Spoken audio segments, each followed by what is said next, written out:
Tatizo wa Tanzania mnaongea sana, mnapiga kelele hadi mwishowe serikali inaweza ikajua kwamba Simba anashika mkia, ana pointi 0, anagawa utamu, alafu anavaa na shanga.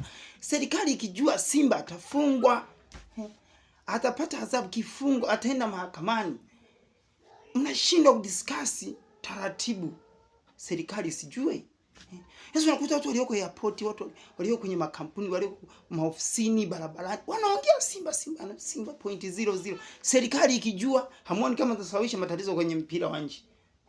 Kwa sababu serikali ijue timu ya nchi ya Tanzania inaenda, kila nchi inapigwa, ina pointi 0.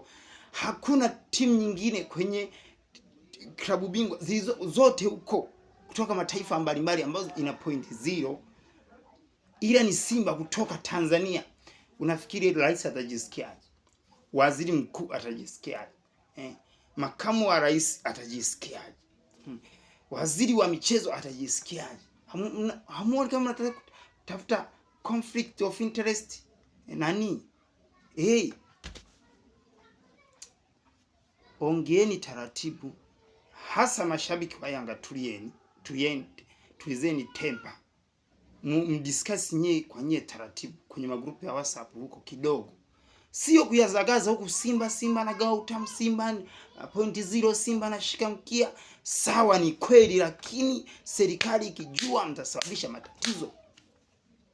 Unakuta mtoto ni mdogo ndo anajifunza kuongea, baba yake anaanza kumwambia Simba ni anagawa utamu, Simba anashika mkia, Simba ana pointi 0, Simba wanavaa shanga.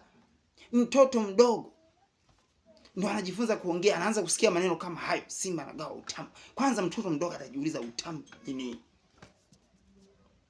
Wazazi na nyinyi mtulie, msizagaze maneno kwamba Simba anashika mkia, Simba anagawa utamu. Mtulie, watoto wenu mnawafundisha tabia mbaya.